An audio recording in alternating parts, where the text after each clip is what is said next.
Bonsoir à toutes et à tous. Bienvenue à Tomcat Factory. Toujours un plaisir de vous retrouver ici. Deuxième Tomcat Factory Insights en présentiel depuis le lancement. Donc on est hyper content. Pour l'instant, on tient la cadence de un par mois. On fera une petite pause cet été. On se retrouvera à la rentrée avec un super programme encore.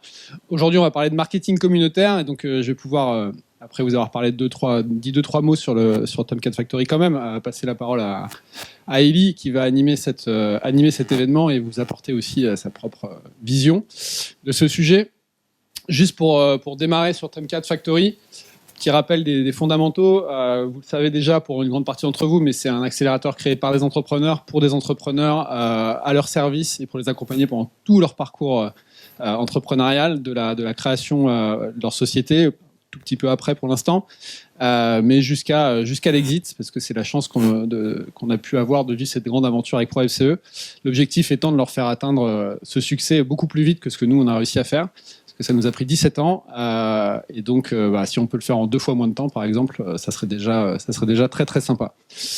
Petit mot sur l'équipe, je ne vais pas vous la présenter en détail parce que sinon ça prendra un petit peu trop de temps, mais voilà, on a essayé de réunir un peu toutes les compétences dont les startups ont besoin au moment où on commence à les accompagner. En général, on commence à les accompagner quand elles commencent à avoir un début de traction, donc un produit live et des premiers clients, et on est là pour accélérer cette traction. Et pour accélérer cette traction, il faut travailler sur tous les éléments qu'on voit représentés par ces différents experts, et aussi sur d'autres choses beaucoup plus pragmatiques, pratiques, comme le développement commercial en tant que tel. Prendre des rendez-vous pour le compte des startups, c'est quelque chose qu'on sait faire, ou même recruter pour le compte des startups qu'on accompagne, puisque c'est quelque chose dans lequel on a pu nous aussi développer de l'expertise, qu'on a dû recruter peut-être 1000 personnes en tout, ou 1200, 1300 personnes en tout chez ProFCE pendant ces 17 ans, pour finir à 450. Donc c'est des sujets qu'on connaît bien et qu'on adore, et sur lesquels on se sent à l'aise pour accompagner les startups qui bossent avec nous. Petit tour d'horizon des startups qu'on accompagne aujourd'hui. Elles sont 13, 14 même. 14 même aujourd'hui. On va pas rentrer dans le détail, mais il y a déjà 2 startups qui sont passées à l'étape d'après. Tomcat Invest. Tomcat, c'est un écosystème.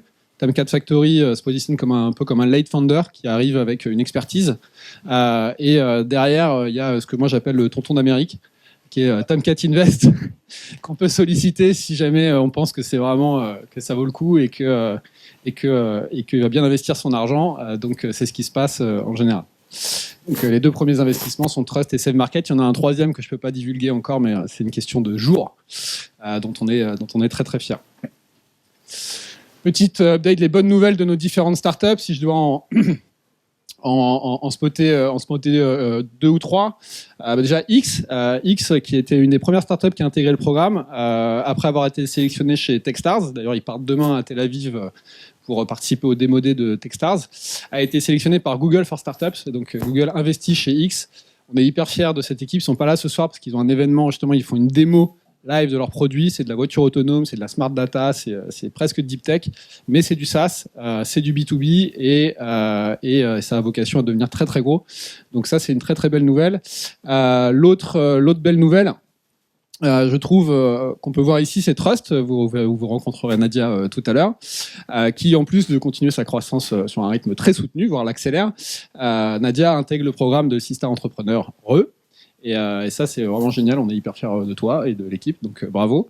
Et puis ensuite, je vous laisse découvrir les autres, notamment Hello Syndic, qui a réussi à tenir toutes ses AG et qui en plus fait son meilleur mois ever au mois de juin, et donc dépasse largement son million d'ARR qu'ils avaient annoncé le mois dernier. Donc bravo l'équipe Hello Syndic. Un truc qui nous tient vachement à cœur, ça y est, on sort nos premières stats sur la diversité chez Tomcat. Donc voilà, j'ai appelé ça pompeusement le TCF Startups Diversity Dashboard. J'ai fait ça cet après-midi. Mais il y a 2 sujets qui nous tiennent vraiment à cœur. C'est la parité homme-femme parmi les founders qu'on accompagne. Et donc on voit que déjà à ce jour, on est à 47% de cofondateurs qui sont des femmes, et même à 32% de CEO femmes. Donc voilà. Continue. Pour rappel et données de marché, c'est 3% des projets portés par des femmes qui sont financés seulement en France. Et en termes de parcours académique, c'est aussi quelque chose qui nous tient à cœur. C'est super les grandes écoles, il n'y a pas de sujet. C'est pour des gens brillants qui deviennent encore plus brillants. Mais il n'y a pas que ces parcours-là qui sont intéressants. Il n'y a pas que via ces filières-là qu'on devient un bon et un grand entrepreneur. Donc on voit que là-dessus, voilà, on est quand même quasiment au ratio inverse de ce qui se passe ailleurs dans le VC. Donc limite, là, il faudrait qu'on bosse pour rajouter un peu de grandes écoles, quoi. Tu vois, ça. On va y arriver. C'est un peu trop facile à atteindre comme objectif, donc on va s'attacher à garder un ratio à peu près comme ça, peut-être le rééquilibrer un tout petit peu, mais pas trop quand même. Donc voilà, ça c'était pour les nouvelles Tomcat.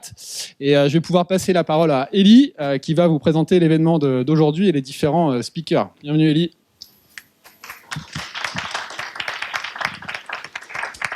Merci Pierre. Donc on va se parler un peu de marketing communautaire. On a eu l'occasion d'en parler avec pas mal d'entre vous dans certains workshops de lead generation notamment. Donc très très beau sujet. Ce sujet va être porté par plusieurs intervenants. Nadia, la CEO de Trust, va venir tout à l'heure pour nous parler du marketing communautaire avec les communautés d'ambassadeurs. Incarné par Trust, et va nous expliquer comment font les digital native brands pour gérer leur communauté d'ambassadeurs. Ensuite, on aura le plaisir d'avoir Nico de Doctolib qui va nous parler de comment on gère une communauté d'utilisateurs d'un SaaS. Et enfin, Hervé nous fera l'amitié au nom des Big Boss de parler de la communauté des fournisseurs et comment on peut mettre la communauté au cœur de la génération de business pour les entreprises. Donc c'est un très beau sujet, le sujet du marketing communautaire. C'est d'abord un sujet d'acquisition client. Vous connaissez ce magnifique framework Acquisition, Activation, Retention, Revenue, Referral. Et donc là, on se parle de Referral, c'est-à-dire en quoi une communauté d'utilisateurs va pouvoir vous apporter des nouveaux utilisateurs, des prospects. Je pense que notamment Nico en dira quelques mots tout à l'heure. Ce sujet est d'autant plus important que quand on fait de l'acquisition dans un business digital, on est à la recherche du Saint Graal, c'est-à-dire qu'on est à la recherche de réduire sa dépendance au marketing payant, au marketing d'acquisition payant. Parce qu'on a en face de soi un marché publicitaire digital qui est de plus en plus concentré. Comme j'aime bien le dire, comme j'ai eu l'occasion de le dire à quelques étudiants de Dauphine et des Mines il y a quelques mois, quand vous regardez une page Google aujourd'hui, en fait, on n'est plus devant un moteur de recherche, on est devant un moteur de pub. Et donc le sujet, un des sujets quand on est marketeur acquisition, c'est d'aller réduire sa dépendance au paid, et la communauté d'utilisateurs et le referral qu'elle peut générer est un des leviers très puissants qu'on peut activer pour aller résoudre ce problème-là. C'est aussi un sujet de produit. Quand on gère bien une communauté d'utilisateurs, on est capable de co-construire le produit avec ses clients et ses prospects. Et quand on est capable de faire ça, on a son product market fit ultime, parce qu'en fait, c'est vos clients et vos prospects qui font votre produit. Et Nadia va nous en parler. C'est une des clés de réussite, si ce n'est la clé de réussite des DNVB dans le B2C aujourd'hui. Tout le monde s'y est mis, tout le monde s'y est mis au marketing communautaire. Les géants du SaaS comme Salesforce, comme Asana, et c'est Nico qui m'a sensibilisé sur les pratiques de Salesforce en la matière, par exemple. Donc les géants du SaaS s'y sont clairement mis, et ça génère un pourcentage très significatif de leur acquisition client. Mais même des dinosaures comme SAP s'y sont mis, même des gens qui font du café s'y sont mis. Donc c'est vraiment le cas pour de plus en plus de monde. Et en fait, ce qui est intéressant dans la démarche de marketing communautaire, c'est que ça marche avec beaucoup de publics différents. Ça marche avec des communautés très B2C, qui sont des communautés très larges, et notamment des communautés d'ambassadeurs, comme va nous raconter Nadia. Ça marche aussi avec des communautés très B2B, qui sont moins larges, mais avec lesquelles on a des relations qui sont plus profondes. Et Hervé va nous en parler avec les Big Boss. Et ça marche aussi avec des communautés d'utilisateurs, notamment d'utilisateurs de SaaS, comme va nous raconter Nico chez Doctolib.